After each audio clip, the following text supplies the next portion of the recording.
Class 8 1.1 B the best या चॅप्टरचा आधी आपण चिटचॅट पाहूया आणि नंतर मग इंग्लिश वर्कशॉप पाहूया. चिटचॅटमध्ये पहिला क्वेश्चन आहे, have you got a prize in any competition?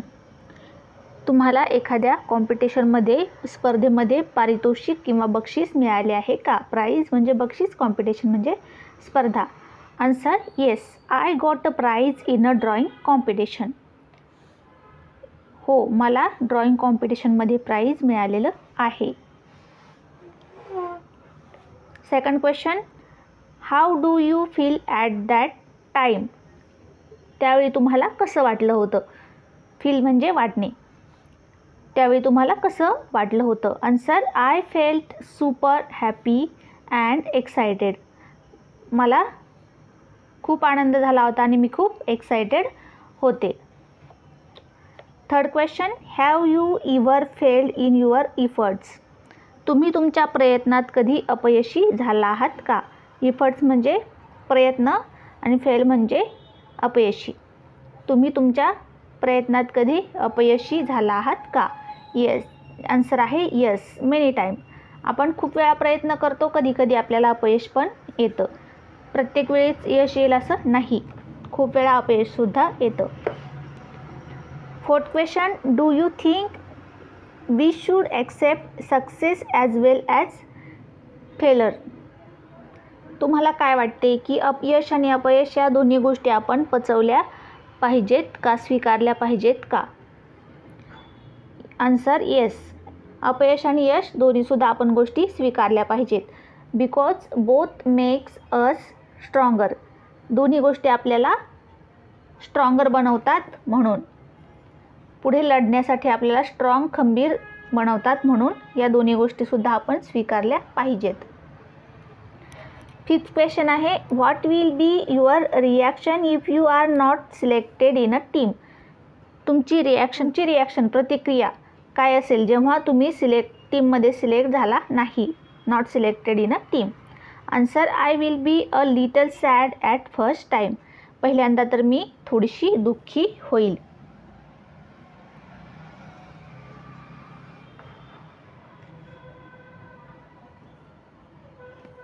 नंतर चिटचॅटमधलेच क्वेश्चन आहे, read aloud a following sets of words.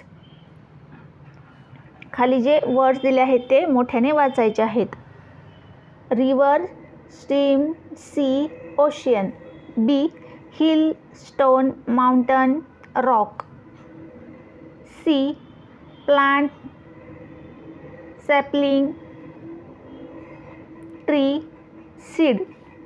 D, child, adult, baby, youth. चिटचॅटमधला ए मधला बी आहे, rearrange each of the above sets of words according to the increasing order of their size growth. त्यांच्या size किंवा ग्रोथनुसार, increasing म्हणजे चढत्या क्रमाने, हे जे आपण जे आत्ता वाचलेले शब्द आहेत ते लावायचे आहेत. Answer A, stream, river, sea, ocean. Stream म्हणजे झरा, रिवर म्हणजे नदी, सी म्हणजे समुद्र आणि ओशियन म्हणजे महासागर. Sea, seed, sapling, plant, tree. Seed म्हणजे बी, सॅपलिंग म्हणजे रोपटं, प्लांट म्हणजे त्यापेक्षा थोडं मोठं रोपटं आणि ट्री म्हणजे मोठं झाड. Baby, child, youth, adult. Baby म्हणजे बाळ, चाइल्ड म्हणजे मूल, यूथ म्हणजे तरुण आणि अडल्ट म्हणजे प्रौढ. अशा प्रकारे इन्क्रीजिंग ऑर्डरने आपण ही मांडणी केली आहे.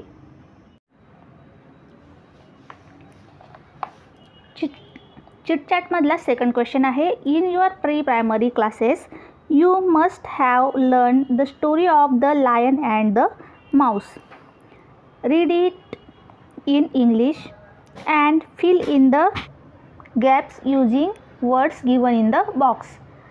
वर्ड्स आपण बॉक्समध्ये लिहिलेले नाही आहेत, आपण आन्सर लिहिलं आहे. बॉक्समध्ये काही वर्ड दिले आहेत, ते वर्ड वापरून आपण लहानपणी ऐकलेली लायन अँड माऊस, सिंह आणि उंदराची गोष्ट आपल्याला इथं पूर्ण करायची आहे. पहा, a lion was sleeping in a forest. Underline केलेले आणि ब्लॅक पेनने लिहिलेले शब्द गाळलेले आहेत, ते आपण इथे भरून घेतलेले आहेत. A mouse started playing on हिम.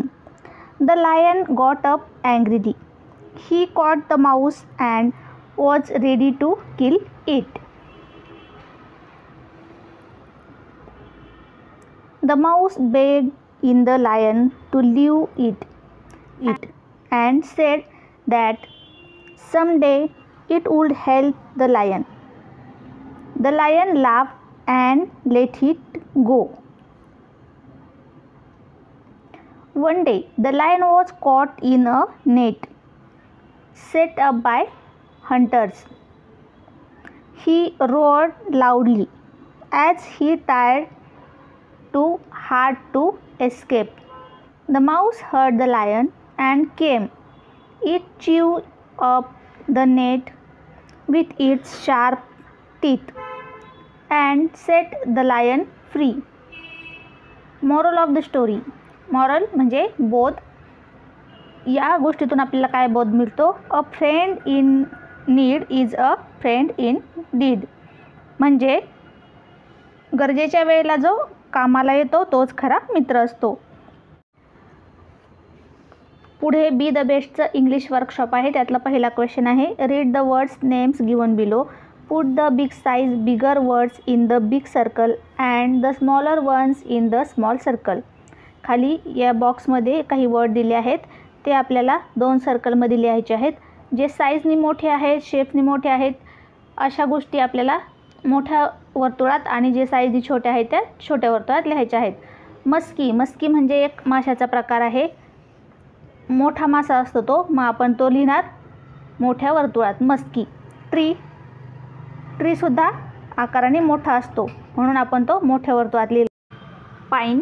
पाईन हा मोठा वृक्ष असतो, त्यामुळे आपण तो मोठ्या वर्तुळात लिहिला आहे. लेक म्हणजे तळे, ते सुद्धा मोठे असते, ते सुद्धा आपण इकडे लिहिले. बास. बास. बास म्हणजे छोट्या माशाचा प्रकार, छोट्या माशाचं नाव आहे ते आपण छोट्या वर्तुळात लिहिणार. बुश. बुश म्हणजे झुडपे, ते पण आपण छोट्या वर्तुळात लिहिणार. हायवे म्हणजे महामार्ग, तो मोठा असतो म्हणून आपण मोठ्या वर्तुळात लिहिला आहे. स्क्रब. स्क्रब म्हणजे छोटी खुरटी झुडपे, ती आपण छोटी असल्यामुळे छोट्या वर्तुळात लिहिली आहेत. रील म्हणजे ओहळ किंवा लहान ओढा, तो छोटा असतो, तो आपण लहान वर्तुळात लिहिला आहे. सन. सन म्हणजे सूर्य, तो खूप मोठा असतो, तो आपण मोठ्या वर्तुळात लिहिला आहे. स्टार. स्टार सूर्याच्या मानाने छोटा असतो, म्हणून तो आपण छोट्या वर्तुळात लिहिला आहे. ट्रेल. ट्रेल म्हणजे छोटी पायवाट, ती महामार्गाच्या मानाने, हायवेच्या मानाने छोटी असते, म्हणून आपण ती छोट्या वर्तुळात लिहिली आहे.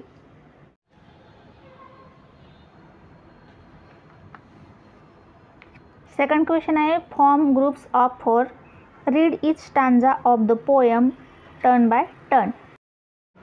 या प्रश्नामध्ये 4-4चा ग्रुप करायचा आहे आणि त्या ग्रुपने एकामागून एक कवितेचा एक स्टांजा वाचायचा आहे. तिसरा क्वेश्चन आहे, find and write the pair of rhyming words from the poem. Rhyming words लिहायचे आहेत पोएममधले. पहा, hill, reel, bee, tree, grass, bass, make, lake, crew, do, hear, near, trail, fail, star, are. पुढे चौथा क्वेश्चन आहे, complete the following with appropriate words phrases from the poem. Words म्हणजे शब्द, phrases म्हणजे शब्दसमूह वापरून खाली दिलेले जे वाक्य आहेत ते कंप्लीट करायचे आहेत. पहिला आहे, if you can't be a pine be a scrub. हे पहिलं आपल्याला कंप्लीट करून दिलेलं आहे. दुसरं आहे, if you can't be a tree be a bush. पेनने लिहिलेले आहेत ते आपण रिकाम्या जागा भरून लिहिलेले आहेत, ते रिकाम्या जागा आहेत.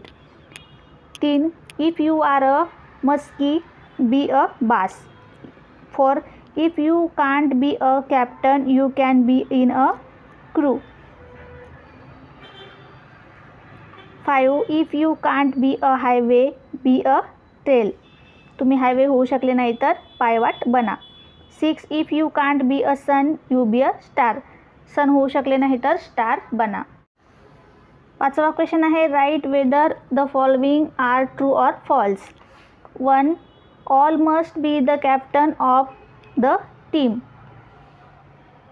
हे सेंटेन्स कसं आहे? फॉल्स आहे. सगळेच टीमचे कॅप्टन असतात का? नाही. 2. A bit of grass can make the highway happier. True. हायवेच्या रोडच्या शेजारचे छोटेसे गवतसुद्धा प्रवाशांना आनंद देते. हे सेंटेन्स कसं आहे? ट्रू आहे. 3. वी विन और फेल डिपेंडिंग अपॉन साइज और पोजिशन. हे कसं आहे सेंटेन्स? फॉल्स आहे. 4. A scrub is found at the top of the hill. हे सेंटेन्स फॉल्स आहे. स्क्रब हे हिलच्या टॉपला आढळतं का? नाही. 5. Your work is not important don't do it. हे सेंटेन्स फॉल्स आहे. 6. Whatever job you have do your best. हे सेंटेन्स ट्रू आहे. कुठलाही जॉब करा, आपलं त्यात बेस्ट द्या. Write and appreciation of the poem with the help of the point given below. 1. The title of the poem is be the best. 2. The poem is written by Douglas Malloch. 3.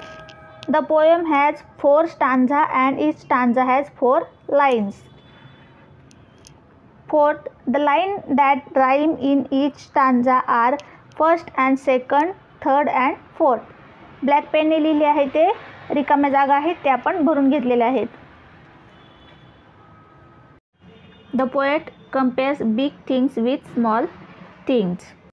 If you can't be is a repeated expression in the poem. 7th and last sentence, the line I shall always remember is be the best of whatever you are.